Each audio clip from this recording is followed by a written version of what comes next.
conhece o curso de cerveja artesanal.net? Abra o seu navegador e digite curso de cerveja artesanal.net. Então você vai ter acesso à minha plataforma de ensino, onde eu posso ensinar aqui tudo o que eu sei sobre cerveja. Preste atenção, colega, olha só, são mais de 12 módulos hoje, contemplando todos os assuntos que nós precisamos aí para aprender a fazer cervejas. E não é só isso, além dessa plataforma de ensino, você também tem acesso direto a mim, chat especial para conversar com outros colegas, trocar ideias, tirar dúvidas direto comigo, bolar receitas, dicas sobre equipamento, tudo aquilo que você precisar. Então assine hoje mesmo curso de cervejaartesanal.net, 100% garantido ou seu dinheiro de volta, ok? Assista agora mesmo, dá uma olhadinha aqui no meu vídeo, conheça aqui o meu curso de cervejaartesanal.net. Agora vamos voltar? Bom dia, boa tarde, boa noite, galera. Aqui é Marcelo Fenol, sou cervejeiro caseiro e a gente está estreando aqui um novo quadro com o meu ilustre amigo aqui, cervejeiro caseiro, Thiago França, da cervejaria Rock'n'Roll. Tenho 1000 histórias para contar, se a gente fosse um bate-papo aqui da minha amizade com o Thiago. O dia que eu conheci ele, ele estava me trazendo um pedaço de alumínio cortado para fazer fundo falso para uma panela. É isso, há 1000 anos atrás. Verdade.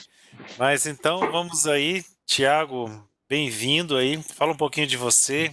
O que você faz aí de cerveja, tua história, o que você anda fazendo hoje? Bom, galera, primeiro eu acho estranho me chamar de Thiago, você pode falar Tião mesmo, que é o meu codinome de guerra aqui. Aham. Bem, eu comecei a fazer cerveja caseira em 2012, final de 2012, início de 2013. Comecei, inclusive, na época, fazendo cerveja com extrato de malte, né? E depois para malte, né?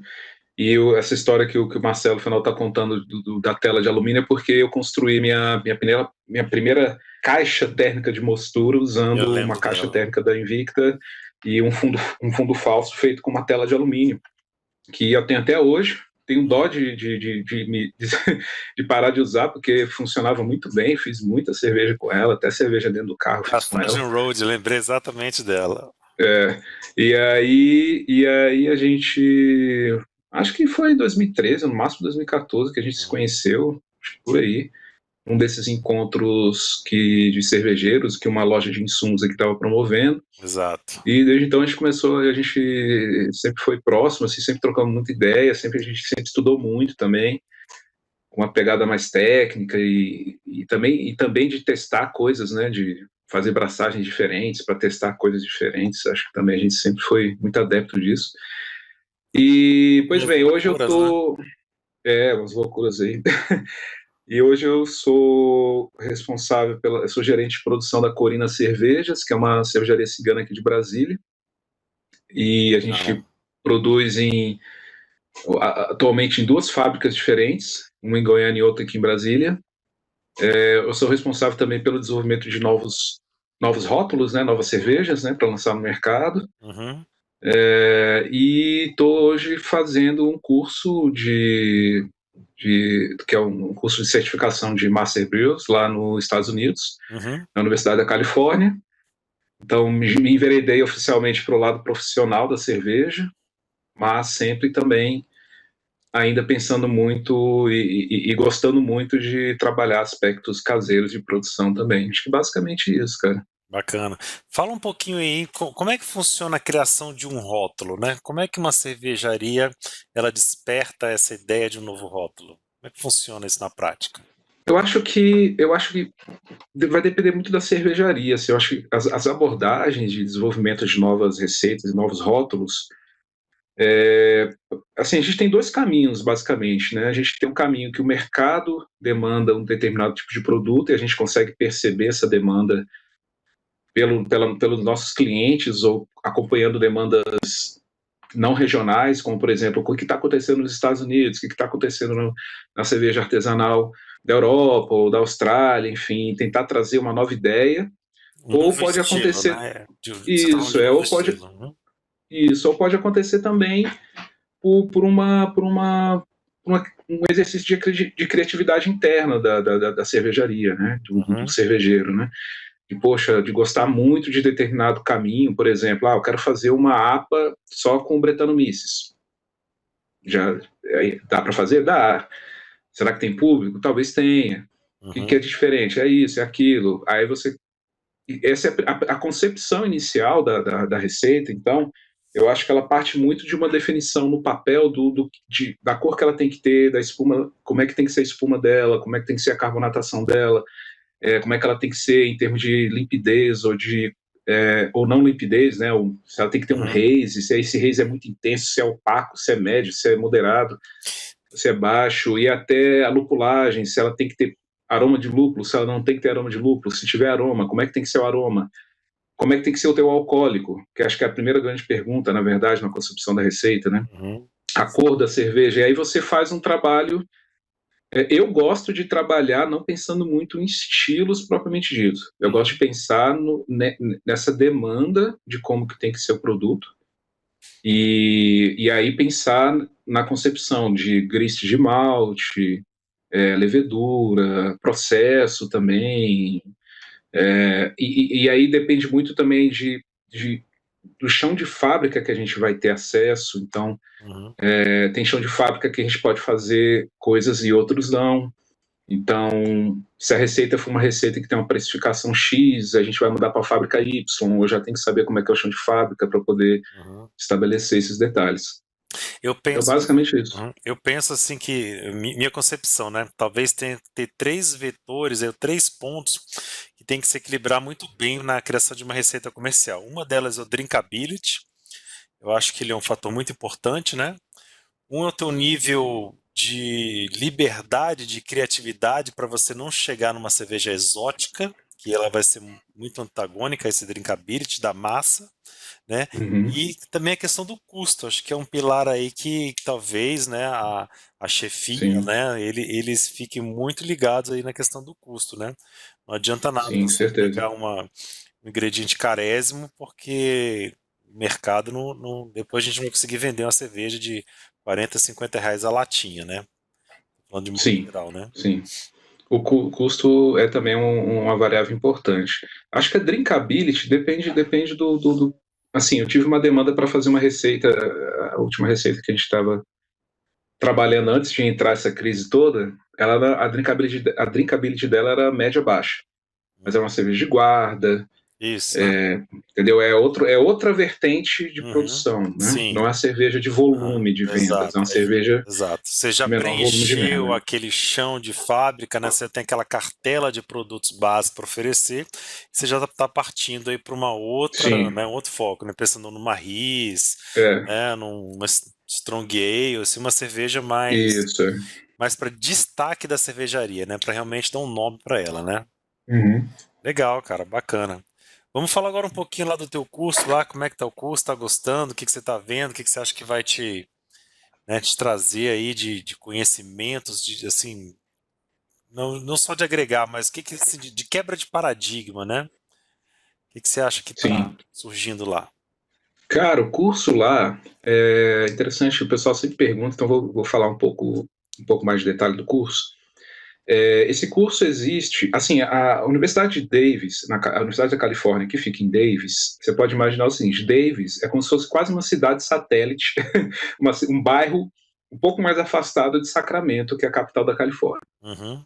É um campus que tem um vínculo muito grande com a parte de agricultura e pecuária. Sim, você está Então, bem lá em perto do Napa Valley ali, né? isso, é na base do Napa. Lá a gente tem, desde 1964, que começou o curso de fermentação, que é um curso como se fosse um curso de biologia, microbiologia, voltado para a produção de vinho e cerveja. Uhum. Então, lá, desde 1964, você tem pessoas que são formadas lá, e depois surgiu a cadeira de graduação em ciência cervejeira, né, que é Brew Science, que o pessoal faz pesquisa com malte, com lúpulo, com levedura.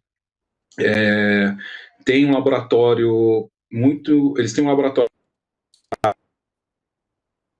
de processo de maltagem com grãos diferentes, né? Tem laboratório de microbiologia, a White Labs tem uma sala dentro da universidade de Olha que pesquisa. massa. Que Então, legal. é uma instituição muito bem consolidada e que acompanhou todo o movimento da cena artesanal americana, que surgiu na Califórnia, né?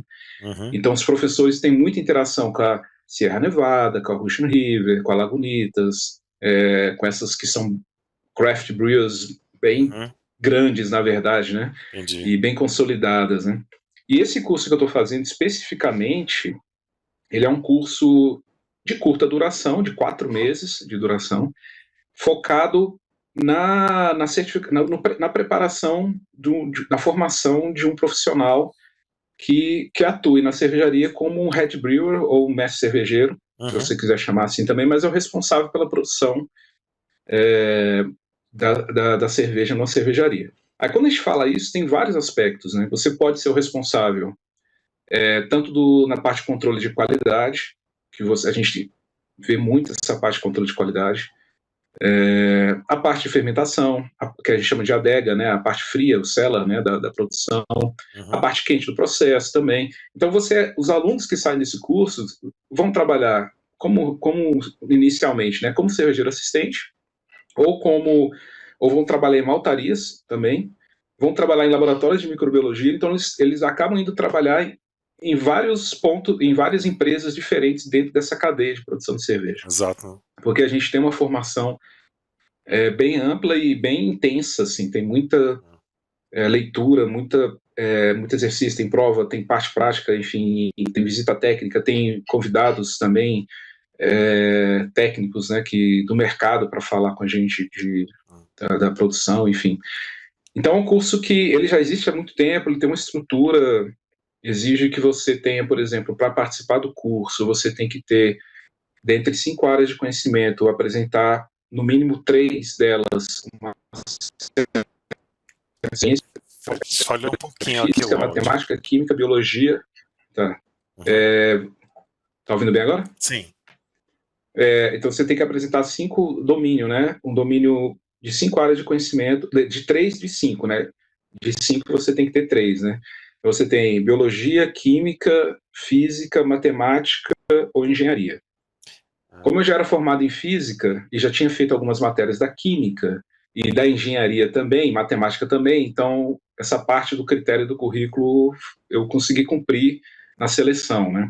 Uhum. Se você não tem, eles orientam que você faça cursos nessas áreas para você poder se submeter à seleção de novo. E depois que a gente entra no curso, a gente entende por quê.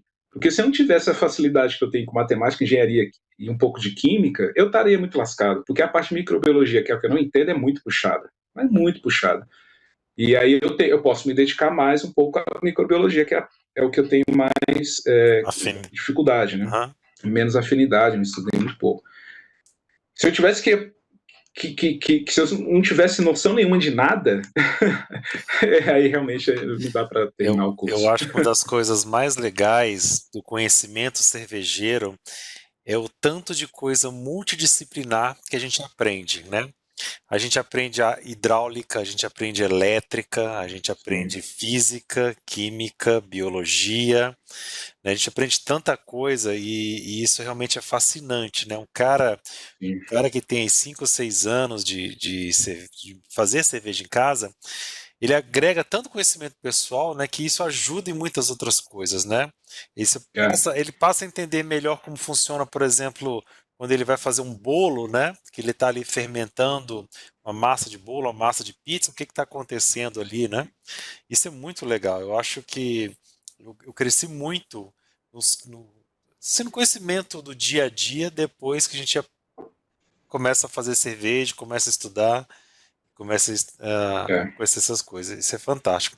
Só um comentário aqui. Você chegou a andar ali por Napa Valley?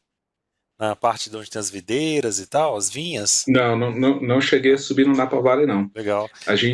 Pelo curso, a gente fez 2 visitas técnicas, uma maltaria artesanal, que foi muito interessante, e numa cervejaria artesanal que trabalha com fermentação mista e também fermentação tradicional, foi muito interessante também.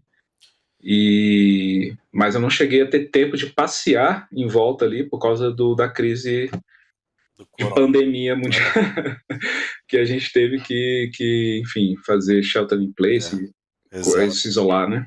Eu estava te perguntando isso porque depois dos vinhedos, a cultura que mais existe lá são de amêndoas. Ali também é cheio de fazendas de amendoeiras, né? Eles Uhum. plantam muito amendoeiras lá, é bem legal isso daí. Eles têm também um programa muito forte de oliveiras também, para produzir azeite, né? Azeite. Azeite de oliva californiano, que eles falam lá. E, inclusive, Davis teve a Universidade de Davis tem um complexo dedicado a vinho e cerveja. Que Um legal. complexo de laboratórios, de prédios.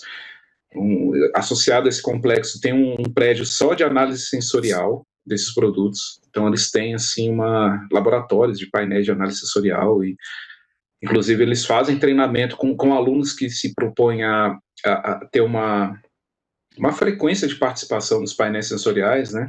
Eles fazem treinamento para você, enfim, para você sempre ir.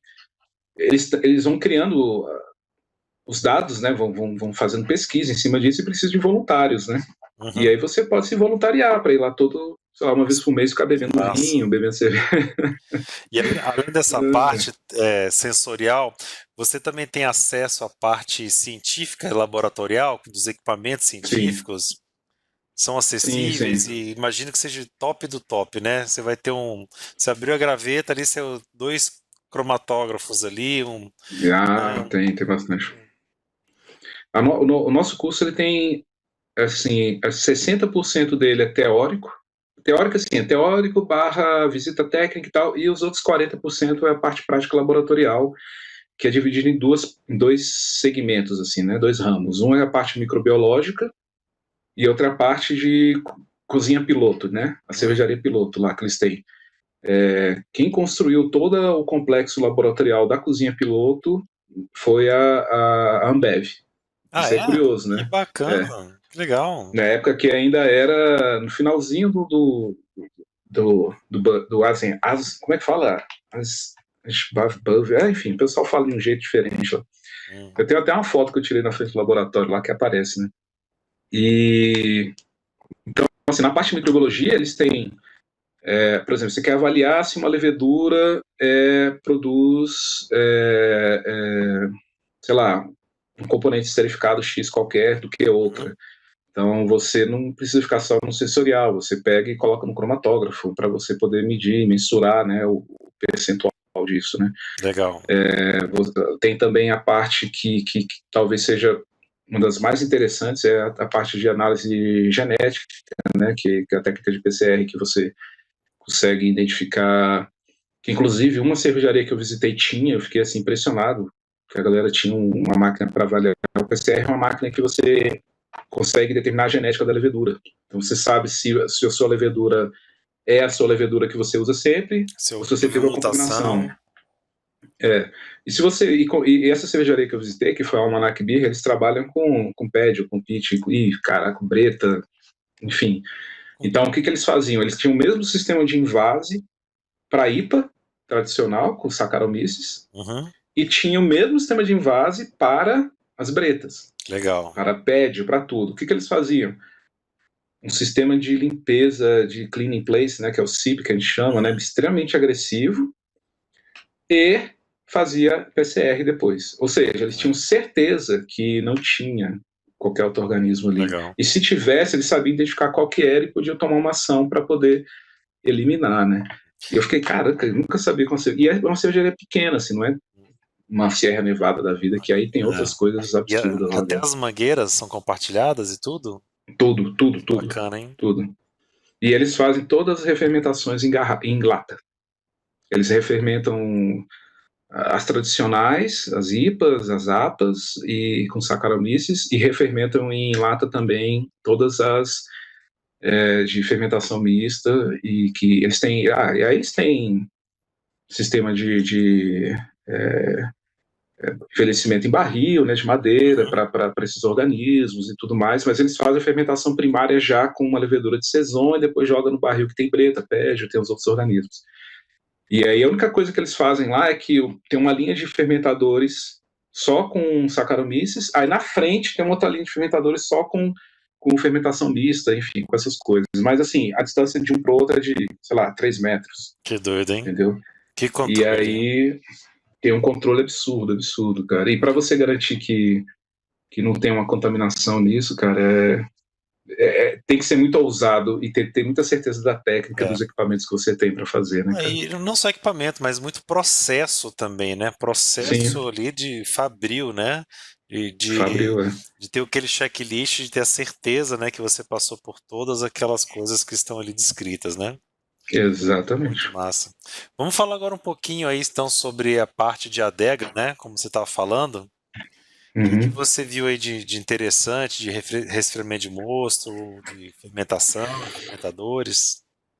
Eu acho que a primeira coisa interessante, assim, é que mesmo a não ser nano cervejarias ou brewpubs ou coisas muito pequenas mesmo, o comum é haver uma divisão funcional bem estabelecida numa cervejaria. Você tem o cara que é o do brew house, que é a cozinha cervejeira, né, cuida da parte quente do processo. Você tem um cara que cuida da adega, que é o cellar, que é o cara que vai acompanhar a fermentação, que vai, né, verificar a pressão do tanque, temperatura, vai fazer um teste de acetil para ver se tem ou não ainda algo a ser trabalhado pela levedura, vai cuidar do dry hop também, se tiver um dry hop. E tem um cara do packaging, que é o cara do invase. Entendi. E assim, cada um confia na informação que o outro está dando, e isso tudo fica muito bem registrado, a galera se conversa de uma forma horizontal, não existe assim, e tem um cara responsável por tudo isso, que é o head brewer, que a gente chama, mas existe essas delimitações funcionais, né? Então, pensando em termos da adega, né, do cellar, né, que é da parte que sai o mosto frio do trocador de calor, né, do trocador de placa,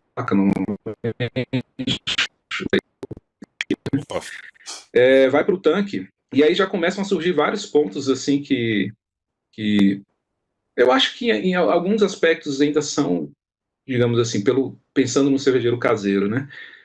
Por exemplo, questão do trube frio, né? A gente, quando numa produção industrial, o trocador de calor sempre vai ser um trocador de placas. Isso quer dizer o seguinte, que a formação do trube frio vai ocorrer depois que ele passa pelo chiller de placa e vai se encontrar, portanto, dentro do fermentador. Exato. Quando a gente usa o chiller de imersão, né, tradicional de imersão, a formação desse trube frio vai se aglutinar junto com o Whirlpool ali, né, com aquele sedimento no fundo da panela, né. Então ficaria na parte quente do processo, né, digamos assim, né. E aí surgem várias questões, né. Por exemplo, eu tenho dois professores, um tem um ponto de vista e o outro tem outro ponto de vista. Tem um ponto de vista alemão da parada, que é o seguinte: você não pode deixar aquele trube frio ali dentro do fermentador, em hipótese alguma, você tem que tirar ele dali. E aí entra em ponto a questão da vantagem de um fermentador cônico para isso, né? Porque você manda... Faz a purga, né? Exatamente, tira ali por baixo do cone, né? É um pequeno volume, é coisa... Enfim, mas você tira dali para você não ter a presença desse trube frio. O que é esse trube frio? Basicamente são proteínas de baixo peso molecular que não desceram lá no Whirlpool, ou né, não sedimentaram com o seu ifloc, com o seu clarificante, ou sua fervura não foi muito intensa. Mas é uma coisa que... Mas tem um pouco de coisa boa ali também, né? Ali tem nitrogênio, né? Que pode ser alimento para fermentação, para levedura, né? Na verdade, assim, aí tem uns outros pontos assim interessantes também, cara. Não sei se você está falando do nitrogênio ou está falando do zinco. FAN, né? Do nitrogênio, do FAN. O FAN é o seguinte, cara. O FAN, que são os aminoácidos livres, né? Normalmente, você não tem uma perda muito grande da panela quente para o fermentador. Eu tenho os percentuais disso. Posso te passar, inclusive, de cada etapa, né? Da mostura do lautering para a fervura, da fervura para o tanque, do tanque para o package. Na verdade, assim, do tanque para o package, a levedura pegou tudo, né? É o comum, né? Então, você não tem muita diferença significativa. Inclusive, se você usa o ifloc e tal, porque, na verdade, eles são os aminoácidos livres, os FANs, né? É a menor porção que você pode ter de uma proteína, na verdade. Porque a proteína é formada por vários aminoácidos, né? Então, como ela é muito pequenininha, você não vai ter, por exemplo, formação de coagulação, que nem a proteína tem, que se junta com outra proteína, né, e cai, né, Rotina, ou é né? arrastada por um IFLOC, por questão de diferença, por afinidade de carga, né. Exato. Então, vai ser pouco. Tem uma diferença? Tem, mas ela não é tão significativa, de tal forma que se você mede o FAN no final da fervura, como uma referência de controle de produção, você não vai ter, você pode usar esse número como referência e não o número do tanque, entendeu? Pós-resfriamento, entendeu? Então, assim, aí tem uma coisa no Trube que, na verdade, o pessoal que fala que não é tão grave assim, quem é que fala isso? A galera da escola inglesa, por exemplo, né? Que eles falam o seguinte, que o Trube frio, ele pode ser interessante para ter uma fermentação mais ativa. Por quê? Porque esse Trube frio ali, ele passa a ser uma fonte de como é que fala em português? Peraí, de dispersão de CO2 que a levedura produz. É como se você tivesse um copo, quando a gente fala que um copo tem uma... Se você pega um copo de cerveja e joga, o copo é perfeitamente liso, ele vai ter uma formação de espuma, uma carbonatação X. Se você pega um copo que tem alguma ranhura no fundo, alguma particulada ali, ele vai provocar uma carbonatação maior. Por É nucleação, né? Nucleação, exatamente. Ele provoca uma nucleação e isso acaba favorecendo a própria movimentação da levedura e a dinâmica da fermentação. Cara, eu sou do seguinte raciocínio. Quero fazer uma Lager Fiel, uma Helles, uma Pilsen. Eu vou tirar o Trube frio. Tá? Agora, se eu vou fazer uma Pale Ale, eu acho que eu não vou me preocupar tanto com isso. Mas eu acho que em aspectos nutricionais ele não faz diferença. Eu acho que pelo que eu estou conversando, né, que a gente está vendo aqui, ele tem um aspecto mais na dinâmica da fermentação. Entendi. Do que na qualidade fermentativa, né, digamos assim. Sim, né? Entendi. E aí... Opa, deu... Oi. Não, tinha dado uma travadinha, mas já foi. Ah, tá. E aí vem outros aspectos, assim, que a gente estava falando do FAN, né? Só para explicar para a galera que talvez não tenha ainda, não entenda exatamente o que é isso, né?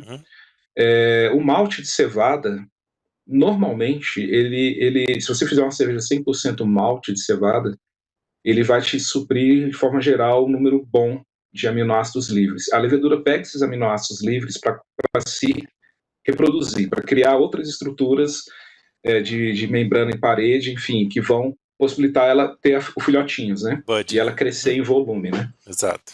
Se você não tem isso, a levedura vai estar numa situação de estresse, digamos, né? Então, o que acontece? O problema é quando você começa a usar muitos adjuntos que não te trazem fã.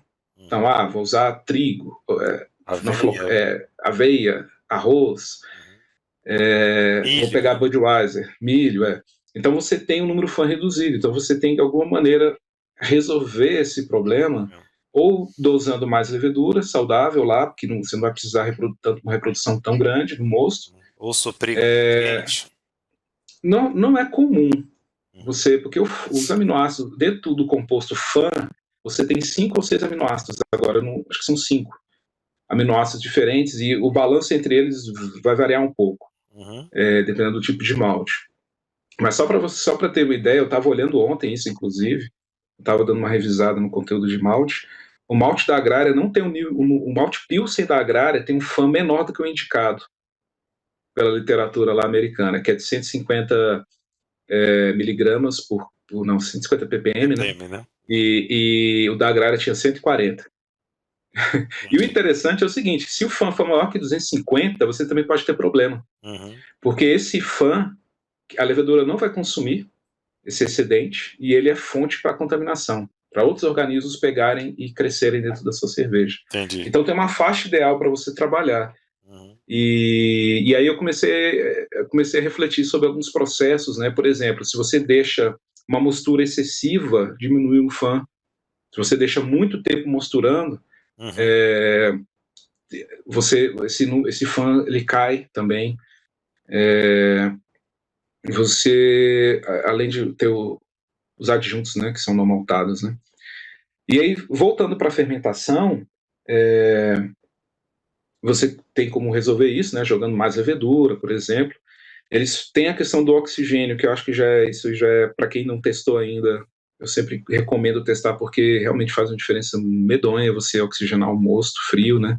Uhum. E aí a gente teve uma coisa interessante que nunca tinha me atentado, a galera lá usa, para limpar pedra difusora, usa banheira de ultrassom com soda cáustica, né. Uhum. E se você não tem pedra difusora, o pessoal usa lá, mas é mais caro. Para caseiro dá para fazer um projetinho, é o tubo de Venturi. É interessante também para você oxigenar mosto.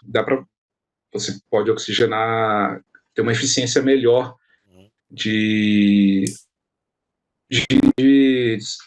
você dissolve melhor o oxigênio que você lança, né? E eles fazem a oxigenação ali no chiller de placas ou depois, já dentro do fermentador? Não, sempre pós-chiller de placa. Uhum. Mas na linha mesmo, E né? Antes na de cair, linha. né?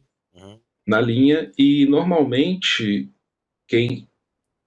porque lá não é tão caro assim, e como é um fator de controle de qualidade importante, ele tem um medidor de oxigênio dissolvido, que é locado, né, faz parte de um circuito de controle do próprio oxigenador. Então, se ele vê que a dosagem está baixa, ele aumenta um pouquinho. Se ele vê que está alta, diminui um pouquinho. Entendi. Então, você seta um valor e ele se resolve. Entendi. Ele já pega na linha mesmo, de um pouquinho mais para frente, Na conversa linha. e mede. Isso, é. Poxa, que Exatamente. bacana. Quase na boca do tanque. Que legal, cara. Eles medem. Tem um outro equipamento que eu achei muito legal, cara. Eu nunca tinha, nem sabia que existia. Porque é o seguinte: se você tiver um propagador de levedura, um tanque de levedura, Uhum. esse tanque central de levedura, se você usa uma levedura ale para fazer suas produções, né? Uhum. Tem um equipamento, cara, que vai. É como se fosse um tubo que ele mede a capacitância da levedura que passa. Fale um pouquinho. Você consegue identificar a quantidade de leveduras. Basicamente é um equipamento que não vou lembrar o nome de qual agora, porque é um nome esquisitíssimo, acho que é neufelômetro. Ele Depois eu posso passa uma passar o corrente link. elétrica e mede a capacitância disso? Ele mede a capacitância, no caso, pela diferença pelo volume de levedura que passa, de lama de levedura que passa. Ele sabe a quantidade de células viáveis. Caramba. E ele dosa exatamente a quantidade de lama para aquele tanque que você está mandando. Se o tanque for de 4.000, de 10.000 litros, se a cerveja tem 12 platos, 15 platos, você programa na caixinha e aí ele abre a válvula do reservatório de levedura. Mede esse fluxo e pelo mede o fluxo. E aí é tudo assim, com bomba de membrana, é tudo para não estressar fisicamente a levedura, né? Para você não matar, não né? é pressurizado, né? Manda lá com baixa pressão, né? É uma bomba de membrana que a gente chama, né? De diafragma, né? Você consegue fazer diferente de uma bomba centrífuga, que é mais agressiva, né? Você consegue empurrar a levedura pro tanque. Eu achei incrível isso, cara. Poxa, muito então você legal mesmo. A Sierra Nevada tinha lá, sei lá, 6 tanques de leveduras, e aí tem uma central de distribuição de lama dessas leveduras para os tanques dele, sacou? E aí ele manda a quantidade exata pro tanque. Que é muito legal, cara. Então, é mais uma ferramenta ao invés de você pegar a sua levedura, fazer contagem, colocar no microscópio, né, fazer contagem, eles têm, assim, essa estrutura de equipamentos que possibilitam essa certeza, né, das quantidades das coisas, certeza do oxigênio, da quantidade de levedura. Viabilidade. Bem legal, cara. Poxa. E assim, aí voltando assim para esse aspecto também trazendo um pouco, né, para a parte caseira, né? A gente está falando de uma coisa de fermentador cônico, né, por exemplo, né, que é interessante para você não só limpar o trubo frio, mas também fazer a coleta de levedura, né, que a gente chama, né?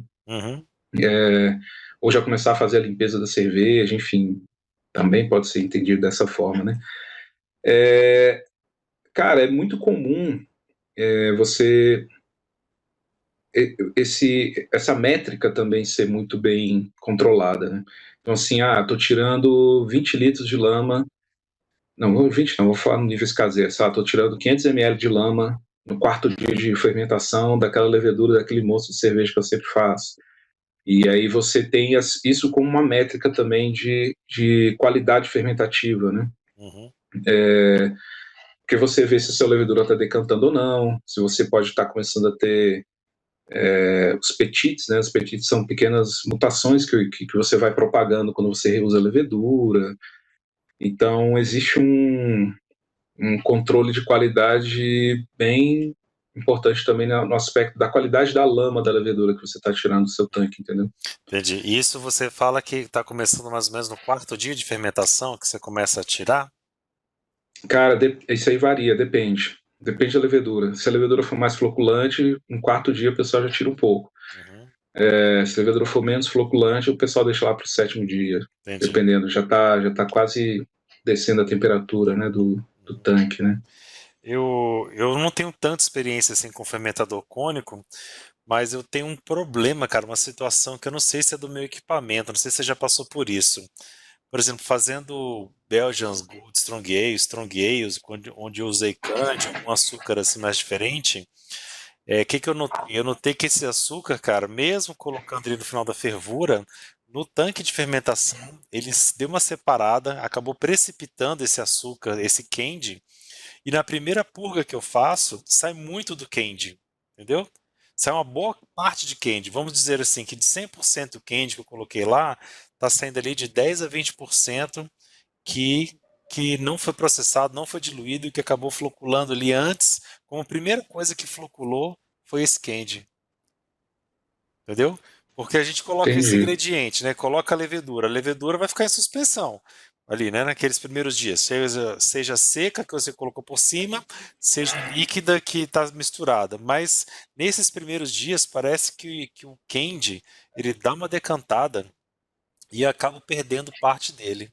Eu não sei se é por causa do sistema, né? Que ele tem o pescador, né? Reto assim, e aí entra ali e acaba que depois a levedura não consegue consumir esse açúcar. Entendi. Já Entendi. Tem uns passou por isso? Já pescadores viu isso alguma diferentes. vez?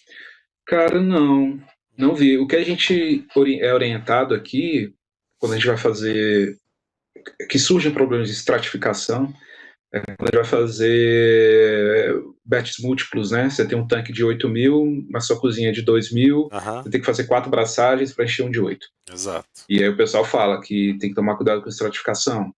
Então, para evitar que isso ocorra, isso é uma coisa que os fermentadores no Brasil normalmente não têm, nunca vi nenhum ter, e lá todos têm. Recircular. Que é o seguinte: você tem no fundo do cone a válvula de extração mesmo, de purga de levedura, e a válvula que você tira a cerveja, que lá eles chamam de hacking arm, Uhum. ele tem por dentro ele tem um gancho assim, ó, que Sim, já você vi que gira. gira. Aham, já vi. Uhum. Então o que eles fazem? Eles deixam assim, ó. Aí a Girado. cerveja entra circulando e subindo. Então ela já vai misturando e subindo, entendeu? Entendi. Se você faz por baixo, ela faz um negócio aqui, Aham, o outro vai girando e subindo. Tanto é como eles fazem DH lá, eles fazem dry hop assim. entendi.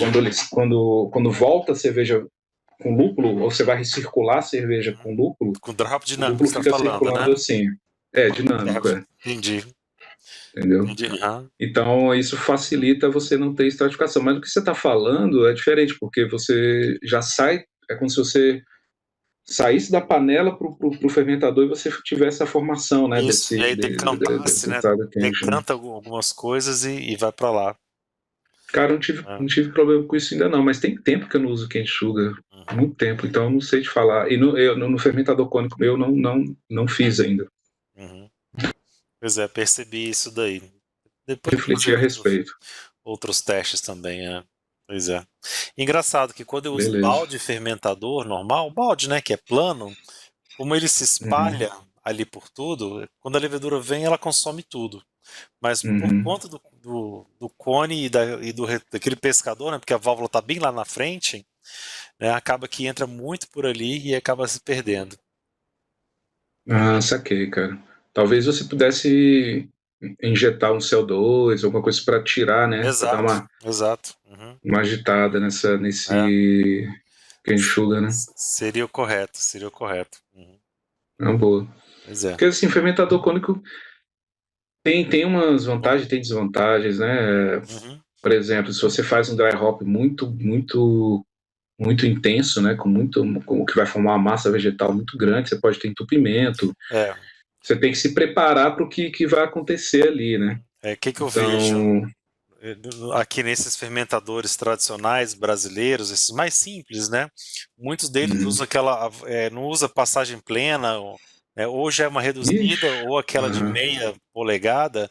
Aquilo ali, uhum, se você baixar a temperatura, é impossível, ali é certeza que você não vai conseguir drenar nada, nem levadura, nem lúpulo, vai entupir com certeza. Isso no meu verdade. né, certeza que acontece. No, na, na, na fábrica lá que a gente tinha aula, eles fazem o dry hop sem ser dinâmico. Eles fazem lá, umas lagers lá muito boas e eles têm a teoria de que quanto menos você mexe na cerveja, menos oxigênio você vai levar, e eles estão certos. Eles Uhum, não fazem. Eles têm um nível de oxigênio baixíssimo lá, então eles deixam o lúpulo quieto lá no tanque, eles não ficam agitando nem nada. uhum, Só que quando eles vão fazer a passagem, eles vão separar o lúpulo do dry hop, a massa vegetal da cerveja, o que eles fazem é pegar a cerveja e passar para outro tanque. E aí vai ficar essa massa de lúpulo aqui, depois eles limpam. entendi. Não tem como você tirar essa massa de lúpulo Uhum, e deixar no mesmo tanque, saca? Eles mandam para o que eles chamam de bright tank, né? Que é o tanque que aham, se finaliza a cerveja, né? isso. Carbonata, aquela coisa toda. Limpa também, né? De bright de Limpa brilho, né? também, originalmente o bright tank recebia a cerveja depois da filtragem, né? Uhum, Mas como tem muita cervejaria que não filtra, acaba mandando pro Bright Tank, chamando de Bright Tank. É o tanque pulmão que a gente chama no Brasil também, né? uhum, Que a gente usa para pré-invase, enfim. entendi. Então, assim, se você tem um fermentador cônico, e às vezes está usando muito lúpulo, e esse lúpulo está solto ali, e você vai ter que tirar a cerveja depois de novo, você tem que pensar exatamente nisso que você falou. A geometria vai te atender, as válvulas vão te atender, porque é tudo uma questão de processo. Se você pegar um fermentador que das antigas, talvez, assim, pensando como fábrica também, você não vai fazer, às vezes você não consegue você tem que adaptar os seus equipamentos ao que você gosta de fazer. Você tem um equipamento que faz de tudo, às vezes não vai ser 100% tudo que ele vai fazer, né? Você tem que E- aceitar um é, trade-off aí, né? exato. E outra coisa, né? Às vezes a própria mecânica da válvula faz uma diferença danada. Por exemplo, a válvula borboleta, ela tem uma mecânica que para mim é muito superior à válvula tradicional, que é aquela de bola, né? Válvula de bola. Uhum. Eu acho que a válvula borboleta também facilita você ter uma tirada mais fácil aí de trube, de levedura, de tudo. Não É, sei se você concorda com isso. a gente a gente teve uma aula aqui só de válvulas e foi bem interessante. E depois veio um convidado externo falar também. E assim, a válvula borboleta, ela ainda apresenta uma restrição ao fluxo maior do que a válvula De de bola. esfera, né? Ah, esfera. Uhum. Só que, do ponto de vista sanitário, ela não é sanitária, a válvula de esfera não é sanitária. Isso quer dizer que, de tempo em tempo, você vai ter que desmontar ela para poder limpar ela 100%, né? Diferente da válvula borboleta, né? Uhum. Então, a recomendação que a gente tem aqui do curso é você usa a válvula de esfera para aplicações, por exemplo, água quente, água fervente, né? Uhum. Aplicações onde você não tem processo de sanitização que você tem que fazer, né? Tipo, tanque de água quente e tudo mais, né? Uhum. E qualquer outra situação é válvula borboleta. Válvula borboleta, borboleta, borboleta, borboleta para todo lugar. Mas assim, a válvula borboleta ela acaba tendo no meio dela, né, porque ela faz assim, né? Uhum. Ela tem um pequeno. Só que numa aplicação de fábrica, as válvulas borboleta É, tem duas são de 2 polegadas. polegadas para cima, né? Então é diferente de caseiro. E assim, eu acho que nem Aham. tem válvula borboleta tão pequenininha que a gente pudesse como caseiro usar, sabe? Eu acho que a menor mesmo, Então, acho que é de duas. então assim, no meu sistema é todo válvula de esfera, né? Uhum. Eu já fiz uma limpeza uma vez e vou garantir que saiu muita coisinha. Fica umas catreverazinhas assim em volta principalmente das vedações, né? Dos Aham. anéis de vedações, ficam umas coisinhas. Cara, uma coisa que eu Fala, aprendi nesse curso que desmontando eu as achei. tripartidas, né? Isso, tripartidas, Entendi. tripartidas.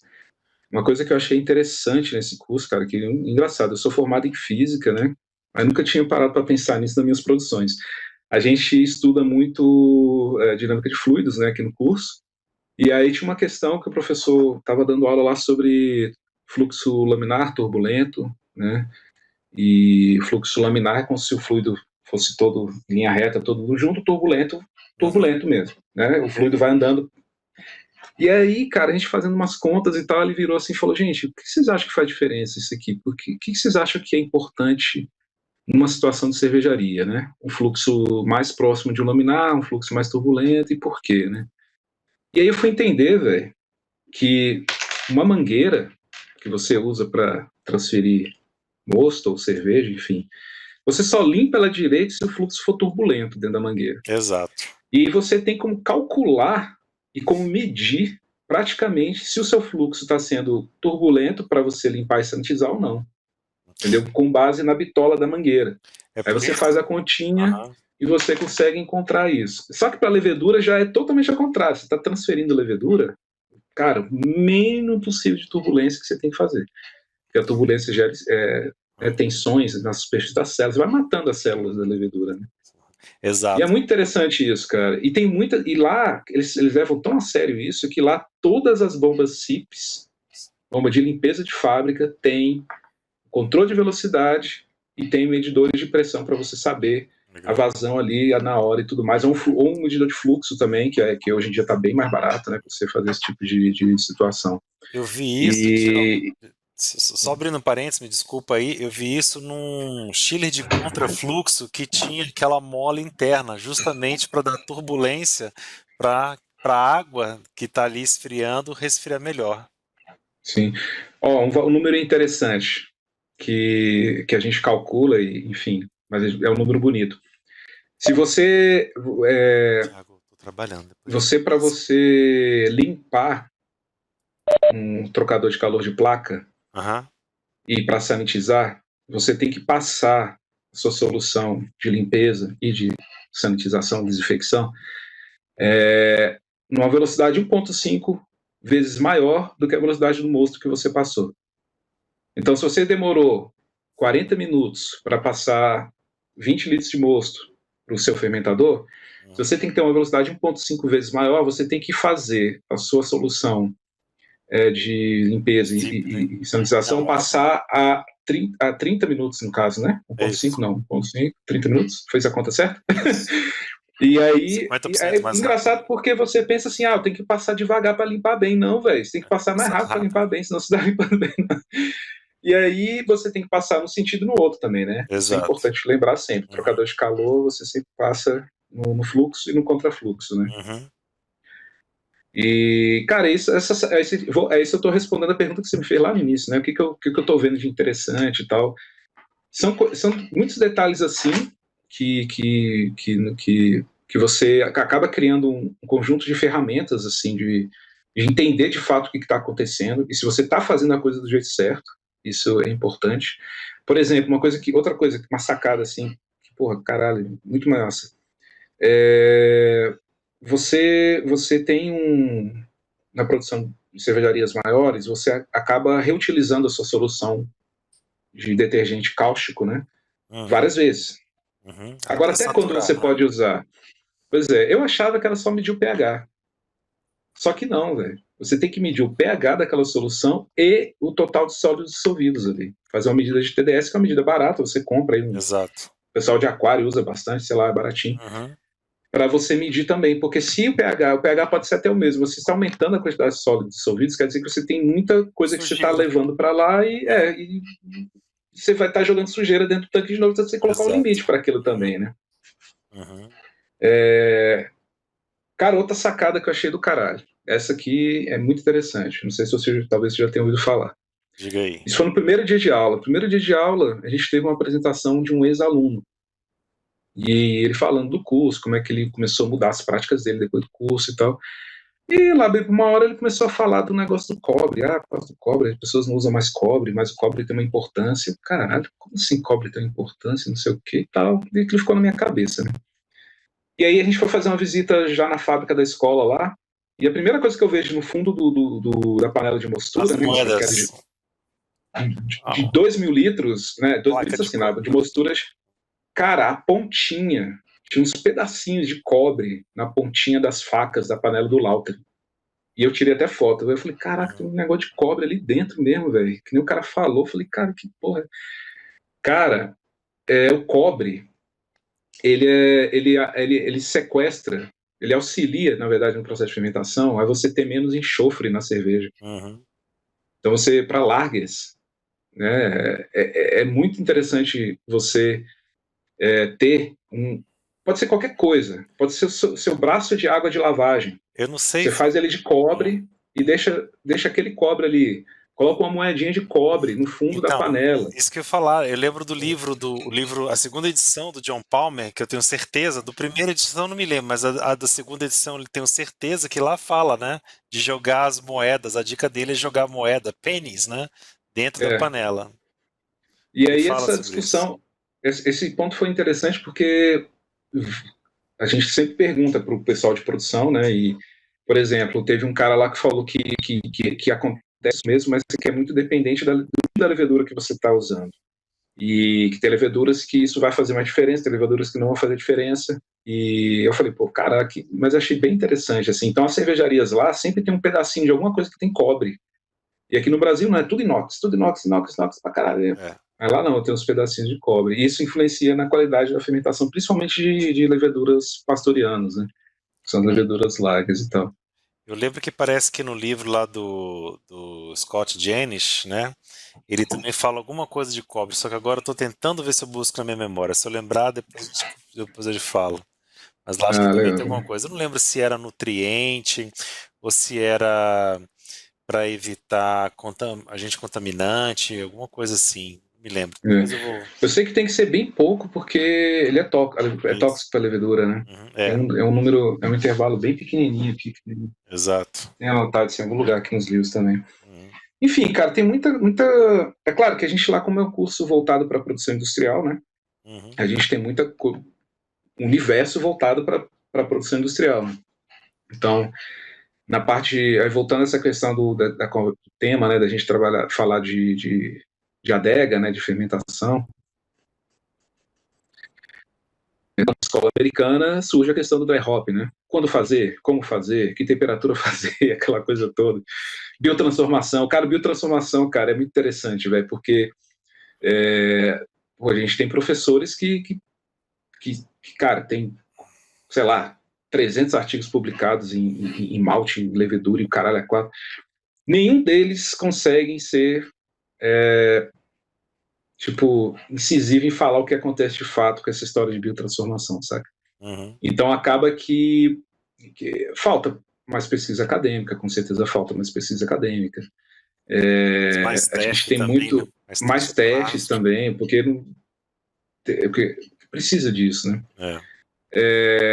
Mas assim, por exemplo, vou voltar à questão a gente estava falando do fermentador cônico, né? E de como você utiliza ele para poder fazer reuso de levedura, né? Pegar a levedura do fundo e usar na outra produção. Mas tem também essa utilidade de você poder utilizar o dry hop de várias maneiras distintas, né? Que aí entra a questão. Por exemplo, tem galera que gosta de fazer o dry hop, não pensando em biotransformação, mas gosta de fazer o dry hop ainda com a levedura ativa, e bem ativa. Eu achava que esse ativo era tipo assim, tá no final da fermentação, 30%. Não, o pessoal começou a fermentar, 40% de fermentação já joga. Exato. Por quê? Porque a ideia deles é de reduzir a oxidação, né, aí você tem que jogar mais, porque isso vai volatilizar, a levedura vai produzir CO2, isso vai embora, né? Tem a galera que é mais do fã do final da fermentação, né, e tem cuidados para não inserir oxigênio. Cara, eles têm uma neura gigantesca com essa questão de oxigênio, mas muito, muito, muito, muito. A Sierra Nevada tira o oxigênio da água toda da produção da cerveja. A água que vai para a mostura não tem oxigênio. A água que vem da lavagem não tem oxigênio. Caramba. Entendeu? A água que limpa o tanque não tem oxigênio. Então, assim, não tem oxigênio em água nenhuma que possibilite, por algum momento, a cerveja pronta roubar, né, esse oxigênio. Daqui a pouco vão fechar lá e meter nitrogênio e todo mundo vai ter que trabalhar de máscara, né? Pois é, tipo isso. Então, assim, essa questão do dry hop, eles têm essa preocupação intensa, assim, vai fazer como? Eu não gosto né, de agitar, de fazer uma coisa dinâmica, por causa que eu tenho medo de inserir oxigênio. E tem umas dicas legais que a galera tem no curso, assim, por exemplo, as bombas que a gente utiliza para fazer dry hop dinâmico, você tem que tomar um cuidado muito grande com a vedação da cabeça da bomba. Por quê? Porque as bombas normalmente são tipo centrífuga e ela cria um vácuo aqui, então ela pode puxar ar junto, ele está puxando a cerveja para circular no tanque. Ele está puxando ar aqui e está mandando para o tanque, entendeu? Então eles têm uma preocupação dessa válvula, eles medem o oxigênio antes e depois para ver se, porra, como é que entrou esse oxigênio. Tem uma válvula, o nome, eu não sei se era válvula de trompete, não sei o que de trompete, que eu lembro que fazia exatamente aquela coisa do trompete, igual a gente já viu em caixas acústicas, para evitar essas turbulências. Não sei se você já viu isso, no início e no fim.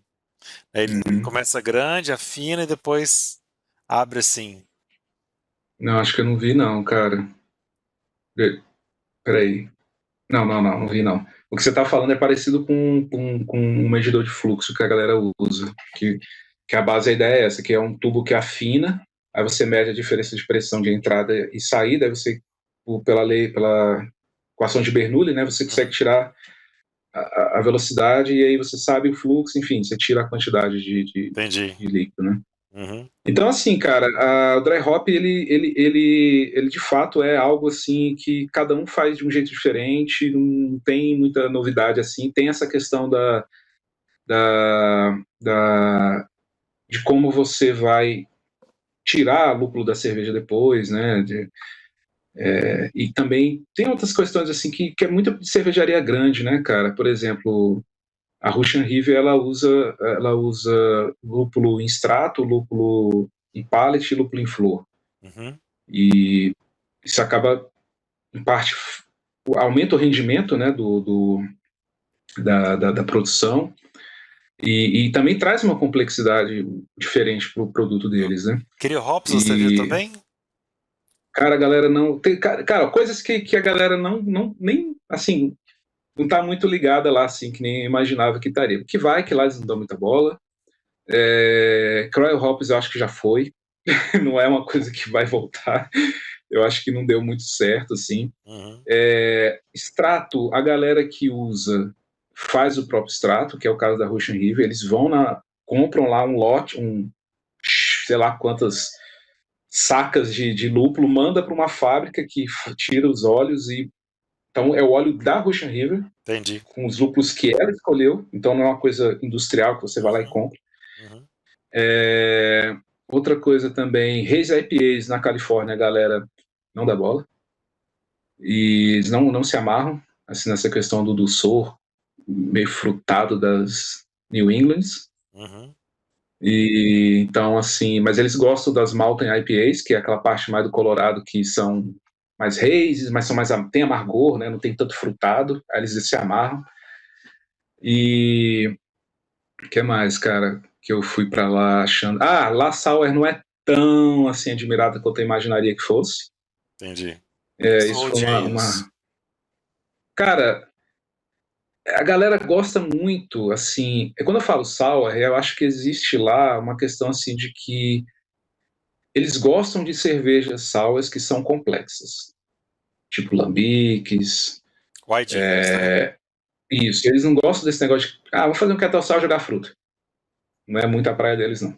Não é então, por exemplo, não. Tem que ter um funk, tem que ter, sei lá, uma fermentação mista, uma coisa parada legal, assim, saca? Eles se amarram. O efeito do barril, acho que é muito valorizado lá. Né? Barril também, exatamente. E então foram pontos, assim, que sei lá, eu achei que ia ser de um jeito, mas é de outro. Aí, voltando a essa questão da parte de adega, né, que a gente está falando, né?